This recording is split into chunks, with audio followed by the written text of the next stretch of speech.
Thank you for tuning in for the March edition of Forage Focus.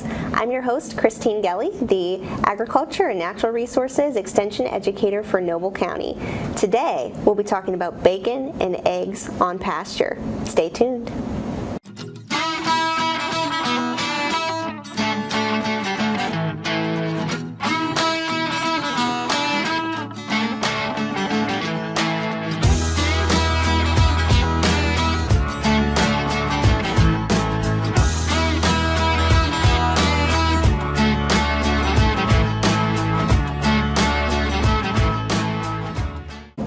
Thanks for watching Forage Focus. My guest today is Ed Brown, the Extension Educator for Ag and Natural Resources in Athens County. Ed, thank you for joining us on the show today. Oh, I'm glad to be here. Could you tell us a bit about what keeps you busy in Athens County? Athens County is pretty unique in that we're in the southeast region of Ohio, and we have a lot of diversified farming going on. Because of the hills, we have a lot of small farms, and we also have a lot of unique people trying different types of operations. We have our traditional row crops, but we also have cattle and some sheep and goats, and then we have small truck gardens, market gardening, and our farmers market is very well attended and is very important in our area. We also have a lot of natural resource work that we do, so we're working with forests and forest management and with homeowners, landowners that maybe haven't done any of that in previous generations, and so that's kind of taken me in all different directions with my programming. And life has kind of taken you in all kinds of different directions as well. You have spent some time doing agricultural work internationally. Isn't that correct, Ed? Yes. Actually, I was working for several years in Tanzania, East Africa. We were working with a development project to help farmers there in the highlands in southern Tanzania to improve their cattle operations. They were milking cattle that were, well, you'd say traditionally would be meat cattle, the zebu humped cattle, and they were trying to use those as milk cows with very poor nutrition, and so they saw the nutritional need in that area, and they were wondering if we could improve that by getting actual dairy cattle to be raised in that area. Another part of that was the environmental concerns. They were grazing these animals on hillsides, mountainsides, and really kind of letting a lot of erosion occur. So we were training them how to grow their own forages and then harvest them and bring them to the cattle. And then in return, they would get an improved dairy breed that they could raise, and then they could sell the excess milk for a profit. So it helped both the economy and it helped their nutritional in those areas. Can you share a little bit about skills that you learned through that experience that help you with your clientele in Athens County? Really learning and seeing what the needs, assessing the needs that were in, then not just proposing a program of what I thought they needed, but looking at the situation and finding out, assessing what the actual problems that were needing to be addressed. And so in Athens County, I don't try to go in with a pre-programmed mindset of what I need to be doing, but kind of learning about what the clientele are really wanting and requesting, and not just assuming that I know what's best for them. That's really true in all aspects of extension work. I think our job is to help address the needs of our clientele, and those needs vary by the day, by the season, by the year. Mm-hmm. From what I understand, there has been more demand for information about raising both poultry and pork in a pasture system. Is that true, Ed? Yeah, that's correct. Actually, it's a good marketing niche. They're looking at both the humane treatment animals, so that they're being out free range, the roaming, so they get some of that natural environment, and then they have usually a little bit different flavor. They're trying to cut down on the amount of processed foods and chemicals, and so it's a certain marketing niche. They also, some claims are that the meat may be a little bit better, as richer flavored, has more unique flavors, and so they're trying to capture that part of the market. Really interesting.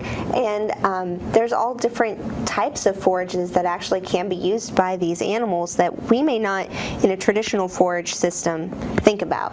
Usually the animals that we're feeding in a pasture situation are ruminant animals.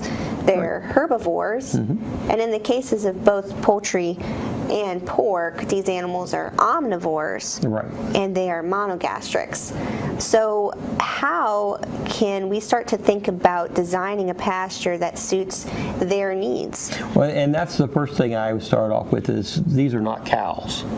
Pigs are not cows, and so we're thinking about more of what we would be able to eat because they have a very similar digestive system to us as humans, and so we couldn't survive on a pasture stuff, but we survive. We can actually add salads and such to our diet to improve our diet. So we want to add some of those leafy greens and things like alfalfa and stuff. We could probably eat ourselves, but choose not to. But these animals can utilize that and make it part of their diet. It's not going to be their complete diet, not like we have with a ruminant, but it'll be a good supplement, and it cuts down on the feeding cost by not having to buy those complete rations as much, or maybe even by half, cut their diets in half by what they actually purchase feed. And that's where the real benefit comes from, is trying to cut down on the amount of purchase feed and looking at that as a cost savings for the farmer. Farmers tend to see economics first. Right. So if we can demonstrate that this is an economical option, it's much more likely to be pursued in a production mindset. Right. Now, from the mind of, say, a hobby farmer or somebody who's just getting started, what's the main appeal of this type of a system? Really, the main appeal of this is the startup cost, because you're not buying buildings, you're not dedicating that part of the land to a production where it might be something that you might not do every year. You might do 1 or 2 a year and then have that land available for other uses. Where if you have dedicated buildings and structure stuff, you have a big initial investment, and if you don't have something in there going year round, you're basically losing money on that building. I think something too that maybe is beneficial from this type of a system, especially in a community like Athens, is the aesthetic appeal of animals on green grass. People just like how that looks, how that feels. So we promote that happy feeling of agriculture in this type of a system if it's managed correctly. And actually, where I was previously my operation was along a road where tour buses would come to a demonstration farm, and they would see my pigs grazing, and they'd actually stop the tour bus and let the people just see them out there doing their thing, because most people don't see pigs on pasture anymore.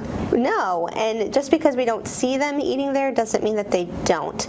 I can recall conversations that I've had with folks, and I'm probably guilty of saying it myself, that do pigs really eat that much grass? Do chickens really consume that much forage material? They do consume it. About how much of their intake would you say for each type of animal is from the forage itself?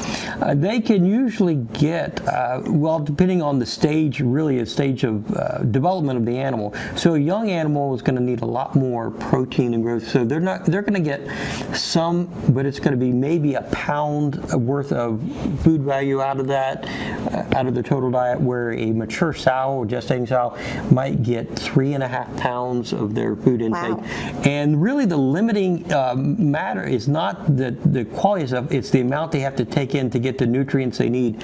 So a young growing pig would need to take in so much forage because of the low dry matter amount that they could not consume that much in a day. Right. So it's not the quality or anything like that, it's just the amount they would have to eat just to make the growth that they needed. So if you're growing feeder pigs, you're going to need to have grain there all the time available for them to eat along with the pasture. Exactly.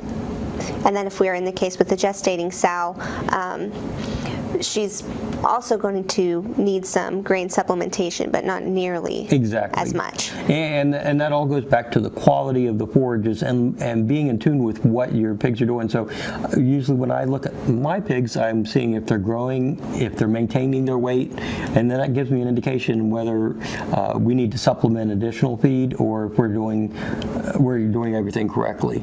Then when it comes to poultry, and this includes ducks, turkeys, chickens, what would you say is their consumption rate? They're going to be really picking and choosing. They're going to be doing everything from we're going to be doing a little bit more with grazing the other things in the forages. So they're going to be looking for the seeds, and they're going to be looking for insects, grubs, anything like that. They're going to be consuming just probably a few ounces at a time through their foraging, but it's just enough to supplement the vitamins and nutrients that they're going to add to their diet. Okay. So when we think about stocking density on pasture, if we have a nicely established pasture, what do you think our suggested stocking rate per acre would be for hogs? Okay. So do you want to look at our stocking rates? Yeah, let's go ahead and look at that slide. There's our... These are your hogs. These correct? are my pigs on my place there. I do practice what I preach, so I have those. So we're looking at stocking rates here. Sows with litters on a fairly well managed pasture might be 6 to 8 sows.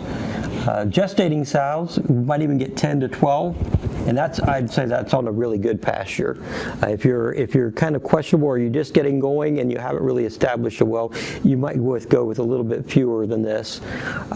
If you have your weaning pigs, you can have 15 to 30 because you're going to be doing a lot of supplementation with this number, so you're not looking at a high nutritional value or consumption with this.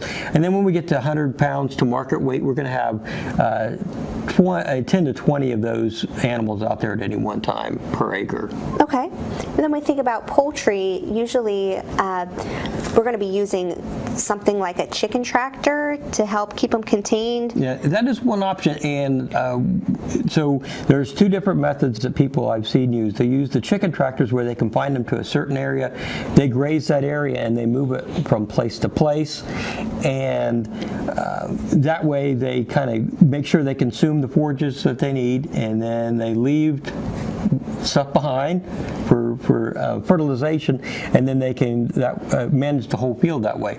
Other people are they'll have an open, more free range type situation. I see that quite a bit, and they have a place where they can go to and get out maybe in the evening or out of the sun, and they're going to be a little bit less stocking density. We do have to be concerned if we do have a high stocking density with these animals, especially with the chickens. They're very good at foraging and finding what they need, but they can actually tear up the entire area where they're at. So if they're not moved frequently at that high rate, then they're going to have to renovate that pasture because you're going to have nothing growing there. Right. If you think about the way that a chicken behaves in a foraging environment, there's a lot of scratching, pecking, digging. So if you have shallow-rooted plants, they're going to be dug up and disturbed, along with the manure deposits, which is beneficial, but in heavy amounts can then burn your forage. So multiple times a day, it would be suggested to move your tractor. Right, or have a fewer numbers if you don't want to, and that's all on your management style. So if let's say you're working and you can't be there to move them, you might want a fewer number in each pen or larger pens that you move at any one time, so that you're not having to be there 2 or 3 times a day to do that. Okay, and then if we think about different types of poultry, if we think laying versus market birds, there's going to be some management differences between those two as well, right? That is correct. Just like with the pigs that are growing for market, who need a lot of, they're growing very quickly. The chickens, the broilers, the meat chickens are going to be also growing very quickly. So they're going to need a lot of additional grains, stuff to meet their protein requirements. But the laying hens that are more mature, they're going to be able to get a lot more nutrients from those forages. And so looking at different types of operations, both are perfectly fine in using those, but you just look at the way you're going to be managing those to get the nutrients that those animals need for growth. Okay, and then something we want to think about with that is time to finishing as well, because maturity is a big factor in meat quality. Right. So if we're not quite up to speed on feeding based on rate of growth, we can fall a little behind the curve there. That's right, and that is all looking at the animals and making sure that they're gaining what they should be gaining. So you can kind of fall into complacency by allowing they're eating out there on the pasture. You're seeing that they're gaining some nutrition, but over time you realize they're not gaining quite as much as they should be or as quickly as they should be, and then you might miss that target that you have for selling those or marketing those animals at the end. Okay.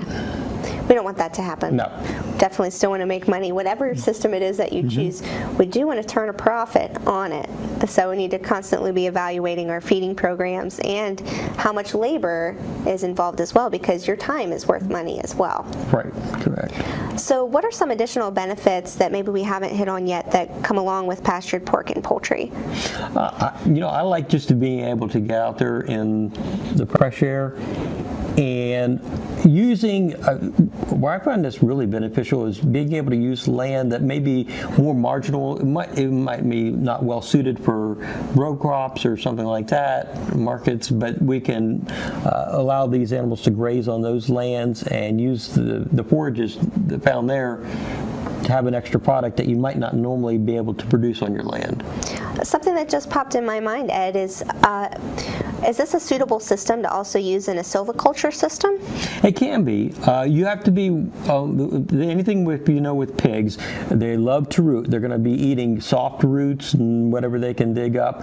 And so at a young silviculture system, they could uproot some trees, some young saplings and stuff. A little bit more mature trees, it would actually be a really good process. They could move through and keep those lanes cleared between the trees and use that land that might not otherwise be used. Yeah, and if we have, like a traditional Ohio forest has a lot of hardwoods, so there's forage that could be found there as well from the trees, right? Right, the hard mass, the acorns, the nuts and stuff, the hickories that they would find, they would use those all, and sometimes that's a very important part of diets of some of the operators. They like to have more acorns. It gives it a little bit different flavor to the meat, and so they can market that, and so they're actually looking for that mass production and trying to feed that to the animals. And what about fruits? Could that also be used in an orchard type of orchards, situation? if they're not managing or picking all the apples or the fruits, or they have an excess stock of those, pigs are great, and even the chickens are great at coming through and cleaning that up and using something that might otherwise go to waste. So those are all really cool benefits that could come with doing pastured pork and poultry. If we're trying to set up a system from scratch, what are some of the types of forages that you would suggest we plant specifically for these animals? Well, first I would say start with what you have. So if you have your fescue and clover, which is what I started with, I wouldn't go out and immediately start replanting all your pastures. But as you get into it and you get used to what the animals are doing and feeding, and you want to up your game a little bit and increase your the amount of nutrients they're getting out of those forages, then you might want to try some of the different ones. So I'm going to show you here some of the different, where we got here. Okay, so we have both swine and poultry. One of the things we can add is the Brassicas, which is kind of interesting. It's really come up in the last few years. So this is stuff like rape, kale, swede, and you could also add winter rye, wheat, teff, any of those to the diet. The thing with our rape, when animals are feeding on this, there is a condition that can occur if they're feeding on this when it's wet, that they can be photosensitive, which means they can get sunburned, especially the lighter colored pigs. It doesn't happen all the time, and it doesn't happen that often, but it is something to be aware of. So if you do have lighter colored pigs, you'd want to let that dry off in the morning before you put them out there to graze. And I would say they won't probably take to it right away, but once they get a taste for it, then they'll move into there. Some of the other forages that you could add would be winter rye, and I like that better than wheat and teff because you get more of a fall production, so you get some fall usage, and then again when it comes back in growing again in the spring. So those are good options for to add, and right now is a great time to plant any of those. We're getting into that planting through about mid-April through about April 20th or so is a good time to plant any of those. So if you have some space and you want to try this, this is a great time to do it. on your grasses that we kind of prefer out there, if you're doing poultry prefer clumping grasses. Like I said, that's not always the option. But if you have time and space that you want to plant some grasses, I would add smooth grown grass is a great one because it has a long growing period that it's available. It's not so much dormant during the summer months, and so you get better benefit out of it. There's one that's I haven't tried, and there's not a lot of research. Any of these, there hasn't been a lot of pasture research on pasture pork or poultry. And so we're looking at past information. So some of these newer varieties, it'd be something to look into. So if you're willing to experiment with some of those, one would be Pasturalium. It's a hybrid between some different grasses, like it could be meadow fescue and perennial ryegrass. There's some different combinations on that. That might be an interesting one that you want to add. Orchard grass. If you're going to do orchard grass on that, though, you want to do it when they're younger. When it gets kind of, and it really stands up to the trampling of the animals. But once it gets a little bit more mature, it tends to get coarse, and they don't really like it that much. So you're going to be any of the young age range on that. Bluegrass does good, but we use that. We have that summer stall in there, and so we kind of lose it in the summer. Right. The sorghum Sudan grass, you just got to know how to manage that for the prussic acid poisoning. So if it's under damage or stress, it's got to get a little bit maturity, 18 to 24 inches tall. So you can graze it, just be aware of there's some more management knowing when and when not to graze that. And then your native grasses, they're always good because they're a good clump. Most of them are clumping grasses. They like them when they're a little bit more in the younger stages. And this is a great one. We're just kind of finishing up our frost seeding period for clovers. But there's clovers and then alfalfa, kind of because it's a legume in there. Most of the research has been done on alfalfa fields. And so really? most of the numbers we get of how much nutrition and stuff has gone through alfalfa. The thing with alfalfa, if you have a wetter area, because what we tend to have down here in southeast Ohio, it doesn't always stand up to the conditions that we have in the trampling. I was going to say the traffic of having an animal that's fairly heavy with small hooves on a type of a plant that has a sensitive crown, right, I would see some stand persistence issues. Right. So and would they're it last moving. as long as Well, that's the thing. You have to, expected? if you're using the alfalfa, you have to rotate them or move them through those fields fairly quickly, and let it have a good recovery period, or you will lose it, fairly quickly. So the Alsite clover is a great one to add there because it stands to wetter conditions and a little bit more acidic ground conditions and stuff, so it's easier to manage. The Ladino and white clovers are another ones that do great, and the bird trefoil like that. And if we get into the summer months, as if you're a little bit behind and you want some summer grazing, that annual like Korean Lespedeza, good summer growth, we just have to let it get some maturity or it will not stand up over time. So you have to plant it now or plant it here in the next few weeks, and then don't graze it until midsummer. It's not quite as good as on the nutrition side of it, but it is good grazing. Well, the one the reds the red clover is just for all the ones, your other choices, these are the other ones are a little bit better choices on those. Okay.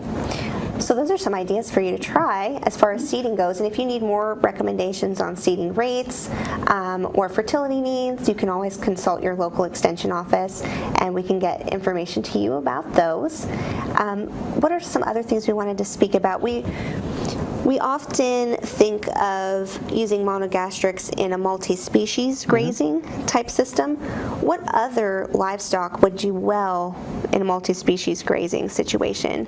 So each animal is kind of unique because they actually utilize different species of plants in the pasture. So if you have not a pure stand of grasses or legumes and stuff, you can put cattle and then with sheep, and cattle and sheep will actually graze on different species.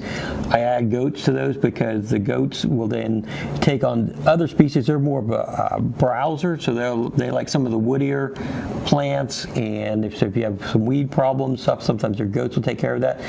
And then we'll go through, then I would come through with your pigs and your chickens. Chickens do not like grass that is very tall, so over 6 to 8 inches. They're not really excited about going to that. So if you've already grazed that with those other animals, bring in those poultry behind that, then they can clean up what's left and rotate, follow each other through there, and then you can make the optimum use of your pasture. So you're not using just a percentage, but you're using a higher percentage of all your pasture when you multi-species graze. Now, something we think about too with multi-species grazing is the benefits for parasite load reduction. We see that as well with using pork and poultry in the system. We can. There are some disease cycles that use some of the things like snails are a problem. They carry a pathogen that is detrimental to swine, and so if you have something like chickens or ducks in there, they will actually eat those snails and break that cycle. Or some of the worms that are they'll actually pick up some of those worms that are in the soil that would maybe cause some intestinal worm problems, so that could be a benefit. What are some specific challenges that folks might face if they're trying to incorporate these animals into a traditional pasture system?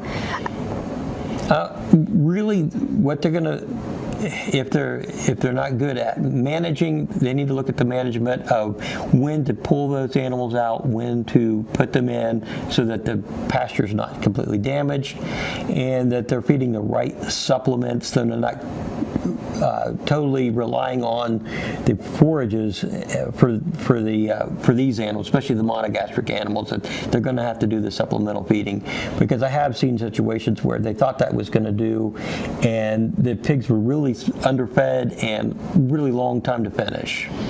We don't want that to be your situation. That doesn't look good for agriculture, and it's not going to help your profits any. We've got a couple more minutes left. Something we haven't talked about for these animals is fence. Do hogs respond to electric fence? Yeah, actually, hogs are the easiest ones to fence in with an electric fence. They have the most sensitive noses, and so a wire placed about nose height will keep them in that area once they know there's feed available. If there's we have during breeding time and stuff, sometimes they'll disrespect that a little bit. But if there's feed available and they have that hot wire, they're very easy contained, as opposed to goats, which is in the opposite end. The goats are the hardest ones to keep in, and then pigs would be the easiest ones. Poultry, there's electrified netting that you can use to keep them in certain areas, so that even them they can be kept in with a fence if you use the correct fencing. Okay, what about ducks? Ducks are the same way.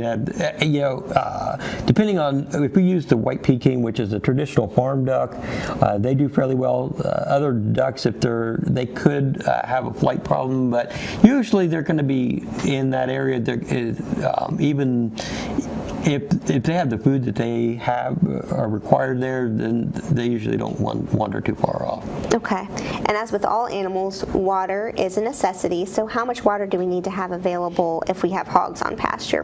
I would say that at least 4 gallons, just to be safe, per pig. And that's a free choice. It should be, not just during certain times of the day, because we do run into heat problems and stuff. And pigs are unique in that they cannot sweat, so they can't cool off traditionally, so they're going to have to either have shade requirements plus the water to keep cool during the summer months. Okay. This has all been excellent information, Ed. I have learned a ton through our conversation today. If folks have additional questions or have completely forgot everything we spoke about today, where could they find that? Sure. I have some resources that we have available here. You can go, some of the research that we have that is available through Extension, there's an article available there, and University of Missouri has some information. And the pastured poultry information there's the National Center for Applied Technology, has some great articles. I'm going to have this all posted at my county website, which is athens.osu.edu. If you look under the program area for farm and ranch, I have all the species listed individually, and I'll have this resource available for them this week. Fabulous. Thank you so much, Ed, for joining us on Forage Focus. We'll hope you join us next time in April.